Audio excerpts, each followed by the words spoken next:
10 लाख रुपया कल सुबह में रंगदारी मांगा गया। कल सुबह में 10 लाख रुपया रंगदारी मांगा गया तो हम सोचे मजाक कर रहा है, लेकिन रात में 1 बजे क्या किया कि 12:30 से 2:10 20 मिनट 2:30 बजे तक मान चलिए 12:30 से 2:30 बजे तक 1 बजे अंधाधुंध फायरिंग ईंट पत्थर चालू कर दिया। हम लोग इसी में सोते भी रहते भी है। नमस्कार, स्वागत है आपका न्यूज़ फोर्नेशन में और मैं हूँ आपके साथ रजनीश यादव। सत्ता बदल गई, सरकारें बदल गई, लेकिन अगर नहीं बदली है तो वो है अपराधियों का दुस्साहस। जी हाँ, हम बात कर रहे हैं राजधानी पटना में एक बड़ी वारदात की, जो थाना से महज चंद कदमों की दूरी पर घटित की गई है। ये देखिए, इस समय हम घटनास्थल पर ही पहुंचे हुए हैं और आप देख सकते हैं कि किस तरह से यहाँ पर छोटे छोटे जो रोड़े हैं वो यहाँ पर बिखरे हुए पड़े हुए हैं। और कारण यह है कि बीती रात 2 बजे के लगभग इस मकान सह दुकान पर पथराव किया गया है अपराधियों के माध्यम से और रंगदारी की बात सामने आ रही है। हालांकि रंगदारी नहीं देने पर उनके मकान सह दुकान पर पथराव किया गया है और उसके बाद गोलीबारी की घटना को अंजाम दिया गया है। हालांकि हम आपको बता दें कि यह घटना गौरीचक थाना क्षेत्र के पास की है। ठीक है, थाना के चंद कदमों की दूरी पर अपराधियों ने इतना बड़ा दुस्साहस दिखाते हुए घटना को अंजाम दिया है। सीधे पीड़ित से हम जानेंगे आखिर क्या बात है जिसके कारण इस बड़ी घटना को अंजाम दिया गया है। जी आप बताइए कि क्या बातें सामने आई हैं जिसके कारण गोलीबारी या रंगदारी का मामला सामने आ रहा है। जी बातें कुछ नहीं है, बस हमसे 10 लाख रुपया कल सुबह में रंगदारी मांगा गया। कल सुबह में 10 लाख रुपया रंगदारी मांगा गया तो हम सोचे मजाक कर रहा है, लेकिन रात में 1 बजे क्या किया कि 12:30 से 2:10 20 मिनट 2:30 बजे तक मान चलिए 12:30 से 2:30 बजे तक 1 बजे अंधाधुंध फायरिंग ईंट पत्थर चालू कर दिया। हम लोग इसी में सोते भी रहते भी है।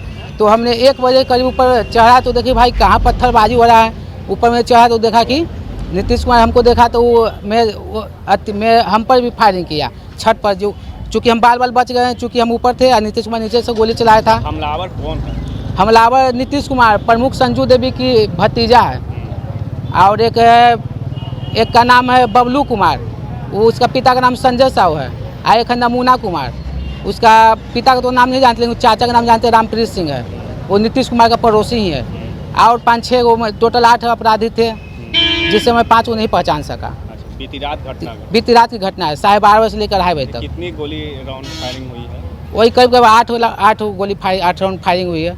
बाकी ईंट पत्थर दुनिया भर के चला, आप देख सकते हैं। रंगदारी किसने मांगा था? रंगदारी नीतीश कुमार मांगे हैं। क्या बोला था? कल सुबह 9 बजे वो मेरे दुकान के सामने एक सुमन वाटिका शोरूम है, तो वहीं पे जाके बोले क्या कि आप यहाँ आइए। हम गए, क्या बात है भाई? तो बोला कि 10 लाख रुपया का व्यवस्था बोला होगा, लेकिन रात को जब अंजाम दिया तो हमको लगा कि नहीं सही में रंगदारी मांगा है। थाना को सूचित किया आपने? हाँ, थाना को सूचित किया। थाना को कॉल कितना बार कॉल किया, लेकिन कॉल भी बोलते कि ठीक है पुलिस प्रशासन भेजते हैं, लेकिन कुछ नहीं। आज सुबह भी गए हैं तो चौकीदार था, थाना प्रभारी को फ़ोन किया। कॉल डिटेल भी मेरे पास है। और थाना प्रभारी का क्या रिएक्शन रहा? कोई रिएक्शन नहीं रहा। बोले ठीक है भेजते हैं। नहीं भेजे। अंत में गश्ती गाड़ी इधर जा रहे थे तो गश्ती गाड़ी में थाने के पदाधिकारी तो उनको बोले कि भाई ये सब घटनाएं देखें, घटना को देखे, वो पुष्टि भी किए।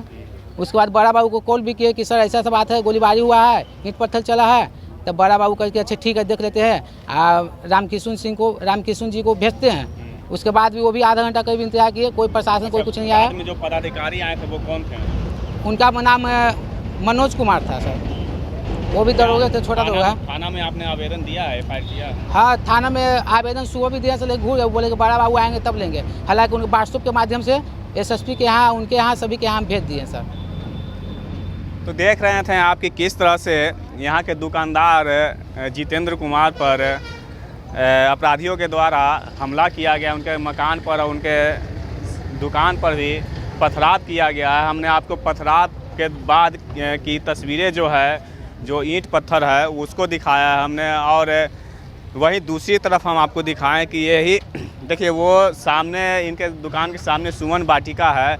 इसी सुमन वाटिका में जाकर अपराधियों के द्वारा जितेंद्र कुमार को बुलाकर उनसे रंगदारी मांगी गई थी और रंगदारी स्वरूप उन्हें 10 लाख रुपये की डिमांड भी की गई थी, जिसमें उन्होंने इसे ना दे पाने में सक्षम होने के बाद जो है अपराधियों ने रात में करीब 1 से 2 बजे के बीच में यहाँ पहुंचकर उनके मकान सह दुकान पर पथराव किया है और उसके बाद जो है गोलीबारी की घटना को अंजाम दिया है। और वहीं अगर इस घटना स्थल से कुछ ही दूरी पर गौरीचक थाने की बात करें तो उनका कोई भी रिएक्शन इस घटना पर नहीं। हालांकि पीड़ित ने फ़ोन कर थानेदार को इसकी सूचना भी दी, लेकिन उनका कोई रिएक्शन नहीं रहा।